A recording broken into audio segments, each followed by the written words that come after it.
Right. Chair Chow? Oh, sure, absolutely. Thank you very much.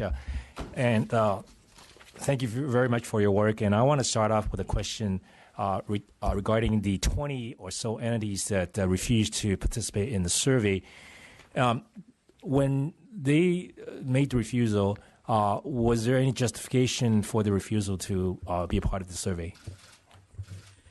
Well, I'll let Ms. Bauer expand on it a little bit, but they didn't necessarily refuse. They just never responded to the survey. We sent the survey out, I think, to the information security officers at each of the agencies and asked them to respond to the survey, gave them assurances that the information would be protected as far as the name of the entity, and that's in compliance with a government code section that we talked with the Department of Technology about, and they were very concerned about us publishing the names of the entities, and we can talk about that because I know in the background paper there is some, the legislature certainly wants to be a partner, so I actually have an idea with respect to that.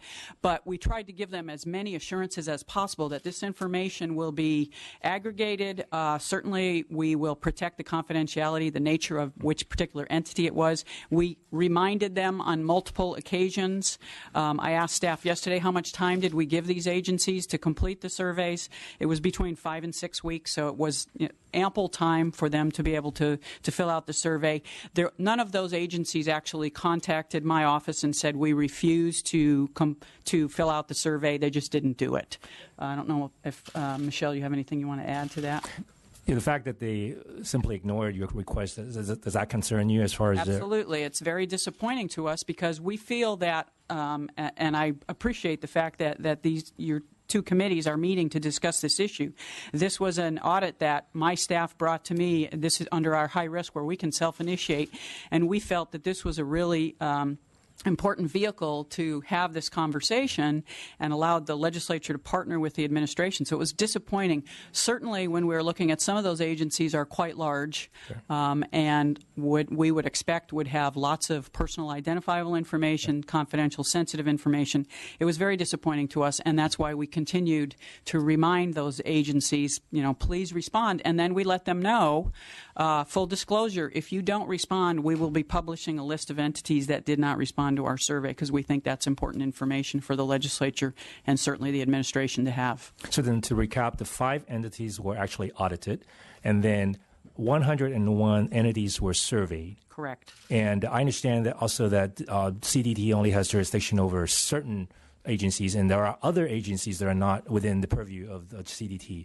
And how many of those agencies are we talking about? Well, there are several other agencies. I mean, we mention in the report the constitutional offices. Right. We also mention Board of Equalization. We looked at the administrative office of the courts, and we actually, my staff actually did a review of the controls for the AOC and the Superior Courts, and in 2013 was our first communication with AOC and shared with them the concerns we had. We have a responsibility on a biennial basis, essentially, to audit the courts, and then on the odd year, every year we're auditing either AOC or Superior Courts. In December of 2015, we followed up on that review related to AOC and the Superior Courts and still found that those weaknesses continue to exist. So we have some pretty significant concerns about the judicial branch. The constitutional offices, we haven't done a lot of work there. In the audit report, we do discuss the fact that the State Controller's Office is following some federal standards, so I don't want the members to have the impression that constitutionals are not following state standards or any standards. We just haven't gone out and tested. AOC and the Superior Courts we tested, and in fact the AOC's own internal audit shop had identified issues. So we're very concerned about the judicial branch. The other audit entity that we mentioned is we conducted an audit of the PUC. We've done multiple audits of the PUC, but the last time we conducted an audit, we had our IT folks go in and look at their controls, and in April of last year, April 2015, we raised some pretty significant issues about the controls over their information systems as well. So there are a variety of agencies. I can't tell you the exact number, but certainly constitutionals and some commissions and the judicial branch as well. In your view, what's the underlying cause or causes for CDT's failure to be in compliance, if you have a view? Well, I might have to defer to the department. I mean, our concern is again, as we've audited the Department of Technology with respect to project execution and some other, they really need to step up as far as demonstrating a leadership role. I think what they will tell you, and that's why they have the BCP in with respect to audit positions, is a resource issue.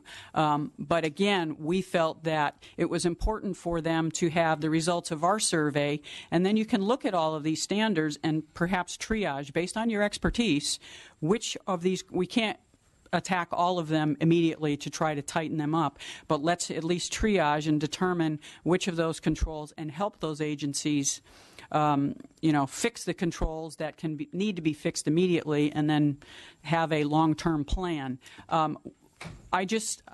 Again, I'd have to defer to technology, but we were disappointed to see they didn't really, as I mentioned in my opening comments, weren't reaching out to these agencies, weren't asking the agencies, is this training effective? Are you struggling?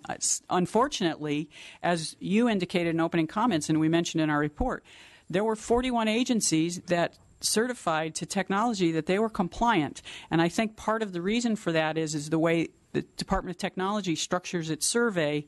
It's quite compressed. Ours, we laid out all 64 standards, correct me if I'm wrong, and we gave the agencies more than the opportunity for a yes-no answer. We said, are you fully compliant? Are you partially compliant? Are you, getting there, mostly compliant, or not at all? And I think that's why many of the agencies, and I have to credit the agencies being honest with us and saying, no, now when I'm looking at it in that much detail, no, I'm not complying with all of these standards.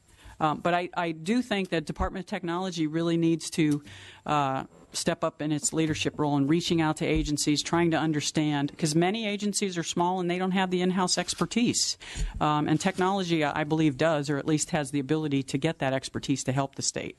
All right, we have a question from Assemblymember Cooper. Thank you. I want to thank you guys for being here today. This information is very informative and very helpful. As the chair, Mr. Chow said, I'm too baffled that 20 agencies didn't respond. And I think those leaders need to be held accountable as agency heads and brought down here to explain why that didn't happen. And as far as DTEC's concerned, a lot of folks, it sounds like DTEC is falling down on the job, for lack of a better term, and folks have to have confidence in them. And it is so important. And really, as far as the self-assessment goes, does DTEC, do they do a road show, or do they require folks to come down to their building for training? How does that work? Yeah, so when you talked about this. So for training, they offer a variety of trainings. They have ongoing quarterly meetings. They have a boot camp for new information security officers, but it's all voluntary. So nobody's required to come down and do training. And that's one of the comments we received is an entity said they thought the training was very valuable, but it was difficult for them due to the number of staff they had in their location to have staff travel and attend. So Mr. Cooper, it's my understanding that if an agency wants to attend the training, they have to come to Sacramento. It's held in Rancho Cordova, it's my understanding. So they would, if they're in Southern California or in the Central Valley, they would have to find the time to come up to Sacramento. That's why we made the suggestion that maybe webinars or some other types of online training would be helpful to many of the ISOs. Well, and talking to folks, most state employees, if you work for the state, your travel is zero. Nobody gets any training, any travel. So I think that's why it's so important to take it out on the road show and take it out to agencies. And webinars help to a bit, but having that live person in that office, and with PowerPoint these days, there's no reason why DTEC should not take that on the road and make it more compliant. It's got to be customer friendly because the state is so big. Everyone can't come to Sacramento, and just for basic training, a lot of employees don't get that. So to me, that's imperative. And then also for some of these timelines, these agencies coming into compliance, they're talking 2020. I mean, 4 more years to come into compliance with that. It's kind of a comedy of errors because all these agencies are siloed out and doing their own thing. And I've said on budget sub 5 since I've come here now, and I can't tell you how many agencies come in that have gone overpriced on their bids, that are over budget on their technology. So you begin to wonder, should it be centralized? And I'm not a fan of centralization, but it's obviously not working here.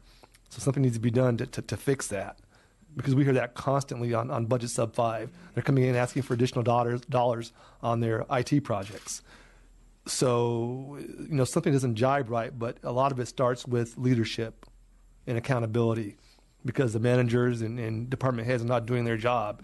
And in this day and age, cybersecurity is so important, as we know, with the things going on with the iPhones, just technology, period. And to ignore that and all the intrusions we've seen, I place that directly on the heads of the agencies, because it rolls downhill. And it's just, we've got to fix this. It's just in this day and age, to have departments that ignore an audit, that would never happen anywhere else. So hopefully this body will bring some of those folks in and just get the answers and find out why. And to me, the technology is there, just getting the right fit for those agencies and have them get on it. But for 4 or 5 years out, that's unacceptable. Mr. Obernolte. Thank you, Madam Chair. So we've been talking about in your audit, the number of agencies who were not in compliance with the standards, and then of the agencies you audited, the ones that you found had misrepresented in the survey the level of compliance.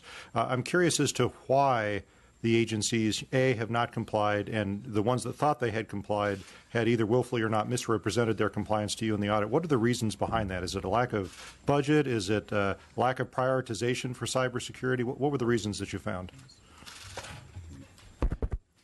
So some of the reasons that we found were, first of all, competing priorities, where they're responsible for more than one thing. So they're the ISO, and they're also running the IT shop.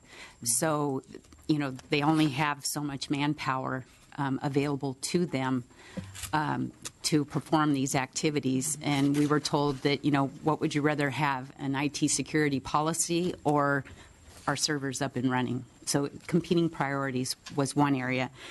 The other area was insufficient resources, so that they're not able to find competent staff to come in and do this work.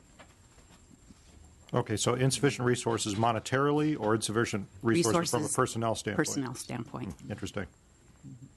Thank you. Ms. Chang? First, I wanted to say that I really appreciate the effort and the audit. As I was reading through all the different reports, it's my understanding that the state uses NIST as the framework, and to implement the framework, it's done through SIM, right? And one of the respondents said that the security standards are ambiguous, confusing, and complex. When you look at NIST, I think it's more of a framework, but it doesn't establish controls. So do you think that there's a lack of response, whether or not that's due to the ambiguity and a lack of understanding in terms of how to comply? Do you believe that to be the case? So the standards, many departments did report they are confusing. Part of the problem is that the state holds a higher standard than just the NIST requirements. So we found that there was a lot of confusion around the asset management category of our review, where entities thought they had they felt they had fully complied with NIST, but the state standards actually go beyond what NIST required. So there was confusion in that. And as far as overall confusion with the standards, I think that it's an area that training can address, that if we get out there and we train our resources on how to comply with these standards, that there shouldn't be an issue, because there are a lot of entities, both state, federal, private, that use NIST as the source of their criteria. But since NIST is a framework, I don't believe that there are controls in place, because I think we're asking departments to establish their own controls. And, I mean, is that correct? Because of the confusion. I mean, I'm trying to figure out why these departments wouldn't. SAM Chapter 5300 lays out the controls, and it refers to NIST. It also refers to SIM. So through those three documents, the entities have to, and I'll just put it nicely, wade their way through to figure out, am I meeting those requirements? So yes, I agree, it can be confusing, but I think with proper training and leadership from the Department of Technology, that they should be able to do this. Okay, thank you. Yeah, I'll also be asking the question to Ms. Robinson when she gets here as well. Thank you so much. Well, Well, really important audit. I have a couple of quick questions, but it's not only that the agencies that there were some agencies that didn't report, but the ones that you did in-depth audits. This is horrible. It's just unacceptable for the state of California to have these type of results, that departments are not complying and protecting our residents' information. So just hopefully a quick answer. You referred to my legislation, and part of what we wanted to do with that is set a risk index up for every department and how sensitive the information is that they are holding. Are you able to determine that already from the information you have? No, not at this point. I mean, we know the types of information that the 5 entities that we did the control review over, we had them, we reported on it in the chart. So the different levels of information that they hold, either they collect it, maintain it, or store it. But as far as the 101 entities that we surveyed, we didn't ask that question. And one of the problems that we found is this is the area, as Ms. Bauer said, that agencies were really falling down on understanding what they own. So the agencies don't always have a good picture of what they own and how sensitive it is and how secure it should be. So it's difficult to get that global picture for us. All right, so that's the first step with this legislation, is trying to determine which agencies are most vulnerable. And the information that you have already about these 5 entities, have you passed that information on to the administration? To the technology, we provided all of the information detailing the various entities that we hid their names from to the technology department. Right, and Ms. Irwin, to expand on that, in the figures we handed out, the sergeants handed out, is the 5 agencies that we actually, our staff went out and did more detailed analysis. In the back of the audit report, there are 2 appendices tables, and those tables show the remaining agencies in the survey, and the same thing. It will identify for you. It'll be the same type of picture with the same colors, and you'll see, again, we did not identify the names of the agencies, but you have the same type of thing where you have some that are green that look good, but there are many others that have red, which is not compliant at all. So all of this information and the names of these specific entities were provided to the Department of Technology, so they have all of this information that we captured during the course of the audit. All right. Well, thank you very much, and this was really incredibly helpful. Thank you. All right. And then next up, we have the Attorney General and the Highway Patrol, Robert Sumner and Scott Howland and Captain Rich Desmond. And I would just like to emphasize again, we have a lot of speakers and a short time frame, so if you can make your comments succinct, we would certainly appreciate it. Thank you. You want to go first? Sure. On the agenda ahead of us? Sounds good. Yes, good morning, Chairs Irwin and Chow and members of the committee. My name is Robert Sumner, and I work for Attorney General Harris in the Department of Justice. More than happy to be here this morning. The Attorney General's role kind of comes from 3 different initiatives that she actually began when she was elected Attorney General. There are 3 offices within the Department of Justice that work in the cybersecurity space. The first one is we have an e-crimes unit, and this is a unit that actually investigates and prosecutes technology crime, which includes hacking, malware, extortion efforts, and things of that nature, as well as other digital crimes. We also have a privacy enforcement and protection unit, and that is the office that produced the data breach report, which will be kind of a focus of my remarks this morning. They also take enforcement actions against civil breaches from a civil perspective. And then finally, a newer initiative that we're launching and we're kind of in the process of fleshing out and building with additional resources is what we call C4, or the California Cybercrime Center. And through that, we have something that we've been referring to as a cyber accelerator, which is actually designed to allow the State Department of Justice to assist other state agencies, local agencies, and federal agencies with digital forensic services, analysis, investigation, prosecutorial assistance, really what we refer to as the entire cybercrime life cycle, which certainly includes a number of threats that I know we are sensitive to in response to the recent audit. Really, I'm thinking that the best space provide expertise is by going over briefly the results of a recently released data breach report. And I love having props at hearings, especially because we have such a great graphic design team at DOJ. This report, which I'm hoping all the members here have, if not, please feel free to get in touch, or also because we are trying to be tech savvy, it is available on the internet as well through the Attorney General's website.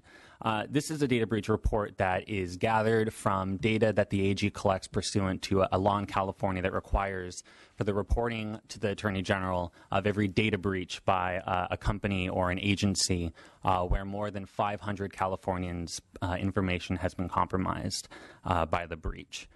This report, which covers 2012 through 2015, includes a total of over 650 data breaches over the course of those years. There were over 49 million records that were impacted as a result of that breach. In total, about 500 businesses and agencies were compromised and had to report breaches to the Attorney General. We did a number of kind of findings as a result of that study. I'll keep those brief, but I do recommend that folks take a look at the report online. More than half of data breaches overall came from malware and hacking and direct intrusions of that nature. Government was an exception to that. About 16% of breaches were the result of hacking or malware. The majority of breaches were retail at about a quarter, then finance, insurance, and health. About 5% of breaches were government breaches, according to the study that we were able to do of breaches that were reported to the Attorney General. And actually, one of the interesting things is that about 32% of breaches for government reports were the result of just physical loss of hardware, something like unencrypted laptops or a phone being left and stolen by somebody who's seeking to use the information for nefarious gain. So with those findings, we tried to use this as an opportunity to set a number of recommendations. We are targeting a lot of these recommendations toward the private sector, particularly small businesses, many of whom just don't realize the imperative that they have to protect information, even if they're still kind of in startup mode. But really, all of the different recommendations that we've made for the private sector certainly apply to the government sector and to state and local agencies. It's true that there is definitely a myriad of laws in California having to do with data security that apply in different ways to a number of different sectors, but we tried to demystify that and really articulate what we call a concept of reasonable security. We believe that there is an ethical and a legal responsibility to secure data within California, particularly within government, but also within the private sector. We have an ethos where we talk about this being not so much a product, but a journey. That it's an iterative process where you should be, as time goes on or as your agency or your company grows, you should be continually reviewing your security practices and, retracing your steps to make sure that you are continually up to date with various security standards. Again, I'm hoping everybody goes and reads at least the executive summary of this report, but the appendix features what I think, as far as our recommendations goes, page 39 outlines about 20 different steps that can be done through what's called the CIS critical security controls for effective cyber defense. These resemble a lot of what the state auditor used in her report on various basic level steps that should be taken by government agencies to make sure that they are defending against cybersecurity. They kind of set a baseline for what reasonable security means for a standard of care for personal information. They're prioritized with an idea that you're going to have a high return on investment at the earlier steps, where it's a very low cost or low effort engagement, but can actually produce a great deal of cybersecurity improvements. The appendix maps the various controls that are recommended in the report to the various different laws, both federally and in the state, that might apply to that step. And NIST is mentioned, ISO, HIPAA for medical companies, financial laws. There are a number of them, and it is true that a lot of both companies and I'm sure we've heard agencies are a little overwhelmed by the number of laws that we have in California having to do with cybersecurity and data protection. But really, we hope that all of these entities would just kind of look at what we talk about when we talk about minimum levels of security and realize that going down this list, and this is something that could be printed out and used as a checklist, it starts at a very basic level. The very first control is just inventory your devices. Know what you have, know how many phones you have, know how many servers you have, how many networks you have connected to printers. This is especially important for small businesses that, they only start out having a couple of devices and they think that they know how many they have. But really, it's easy to lose track as your business grows, and that's certainly a recommendation that transfers to the public sector.